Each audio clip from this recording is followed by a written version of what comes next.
Hi everybody, my name is Jessica and this is my channel Plant Hooker. Now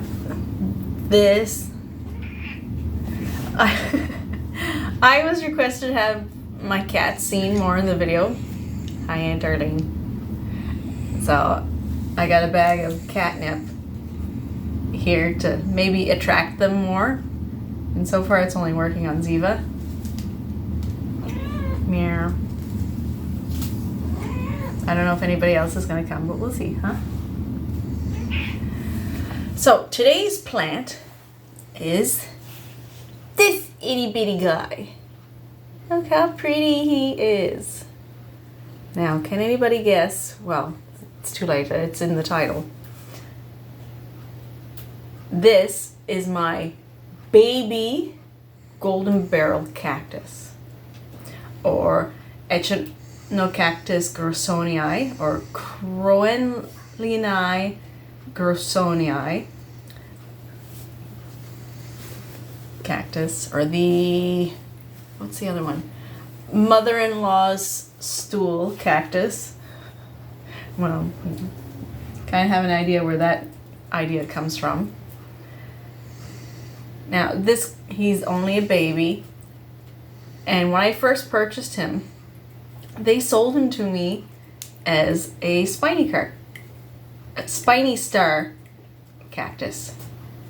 See hair in him. Very difficult to clean the cat hair out of him. And then, because when I first bought him, these spines were white. And then one day they turned yellow. And I thought I was doing something wrong.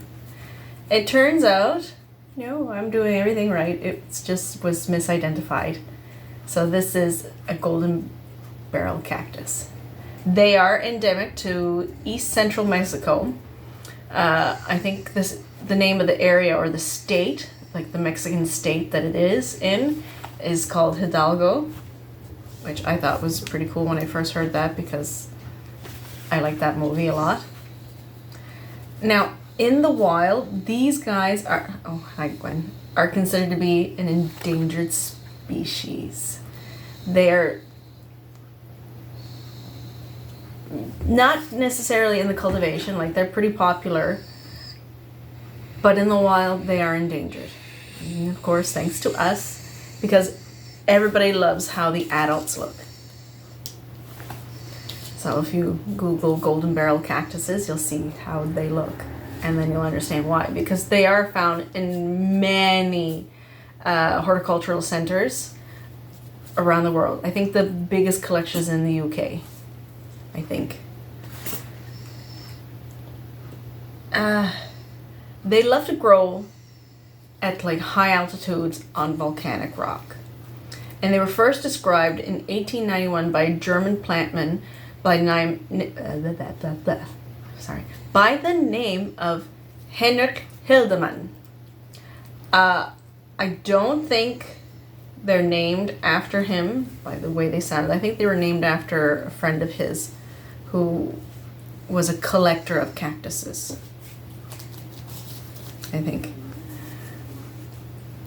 And these guys can live up to 30 years. So it is kind of sad that I may outlive my little cactus. And it takes about 20 years for them to actually finally make flowers. And the flowers are these small little yellow flowers. And you'll see them, like they'll form around the top here. And they live for about 3 days. It is one of the most popular cacti in cultivation. I'm trying to remember which is the number one. I forget which is the number one. I think these are like 2 or 3. And there's another one. I think it's the prickle pear. Maybe, I'm not 100%. I don't remember.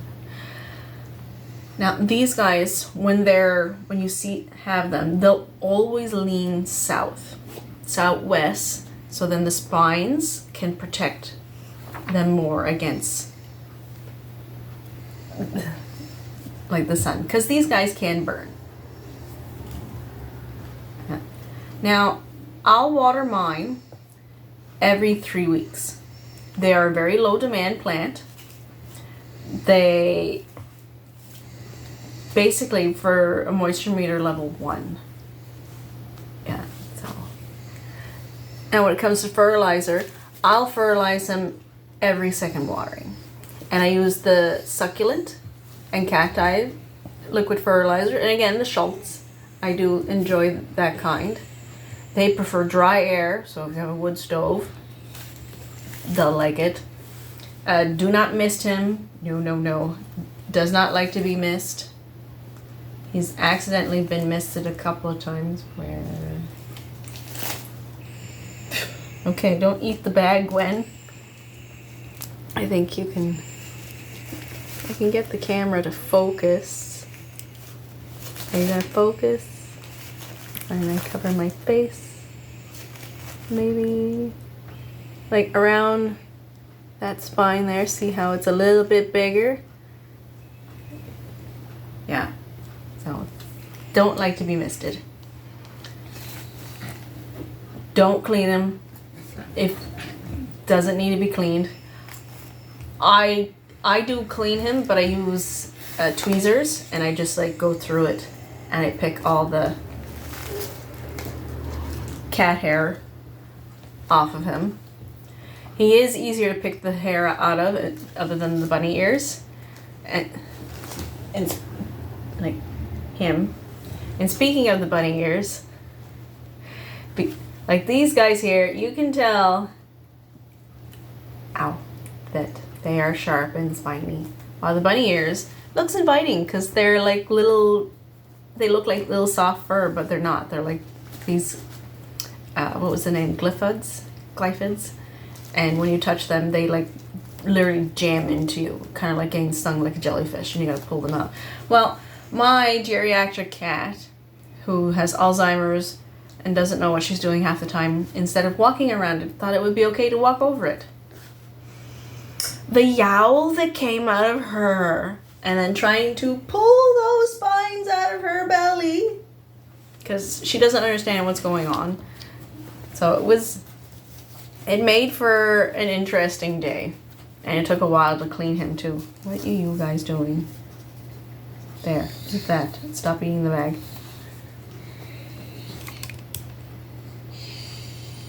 There's the kitties. And they have the...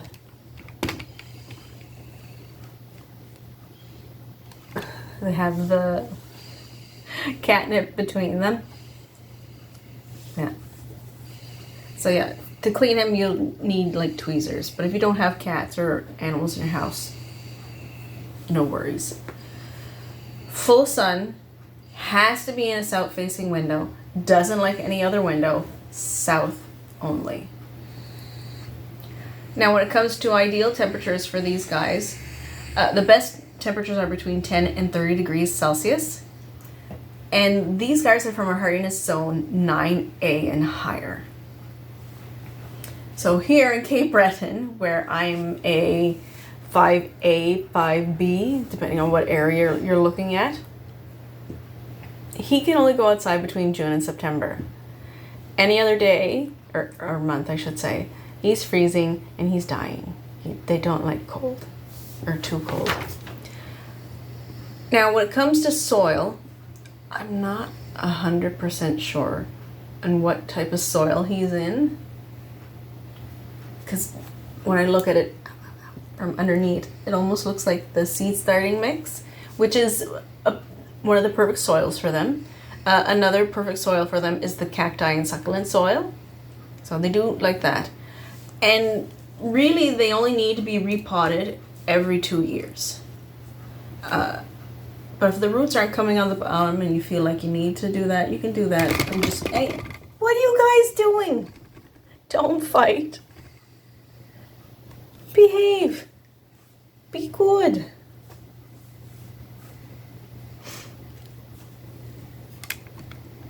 Cat fight. There. More of the cats. They're fighting over the catnip. Ziva and Gwen. Where was I? Oh yes, so you can up-pot them every 2 years. But if the roots aren't coming out the bottom, I wouldn't, unless you just want to give them like fresh soil, then that's okay. Now, when it comes to pests, yes, I've never had any issues with pests with these guys, like, knock on wood, but my head is too tall. But they can be plagued with mealybugs, thrips, spider mites, and scale. So far so good. No pest issues. They don't seem to like him too much. I'm not complaining, which is good. Now, when it comes to common issues and common problems, of course the top one is a rotting base. And that is due to overwatering or poor drainage. Like, you may not be overwatering him and you may be giving him the proper amount of water, but if he doesn't have the proper drainage holes to help the water come out, he'll still rot his base. Now, when it comes to brown spots, that is a sign of either sunburn, overwatering, or a fungal infection. When those brown spots turn black, because they'll start off brown and then they turn black. So if you can catch them while they're brown, before they turn black, you can save your plant. Black, however, it's a little bit harder to save them from. It is possible, but it's harder too. Yeah. Would I recommend them for first-time plant owners? Yes. Again, I've had no issues. He's been perfect. He sits in the south-facing window and does nothing. Doesn't whine, doesn't complain, doesn't turn brown, doesn't do anything to bug me like some of my other plants do. Now, this is a plain nursery pot that I got him in. It's about... What are you doing?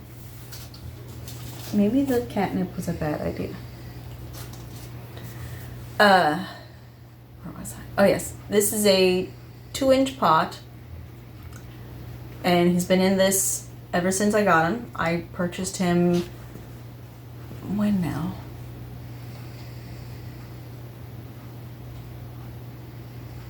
March? Or April? No, March. I bought him in March from L'Atelier Bio. Yeah. And he's about 2 inches tall, 2 inches wide, so 5 centimeters by 5 centimeters. But these guys can get to be as big as 3.5 feet, so over a meter, both tall and wide. I'm gonna need a bigger window for him when he gets bigger. I am also going to need to possibly get a grow light for him when he gets bigger. But so far so good. He's enjoying life. He's behaving. I've got no problems other than he bites me sometimes. So, yeah, is a dandy plant. So if you like the video, give me a thumbs up. If you didn't like the video, you can give me a thumbs down. Everybody has a right to their opinion. But if you really like the video, you can subscribe. You can also follow me on Instagram at plant_hooker1 or TikTok at plant_hooker. So, and as always, live long, live long and plant on.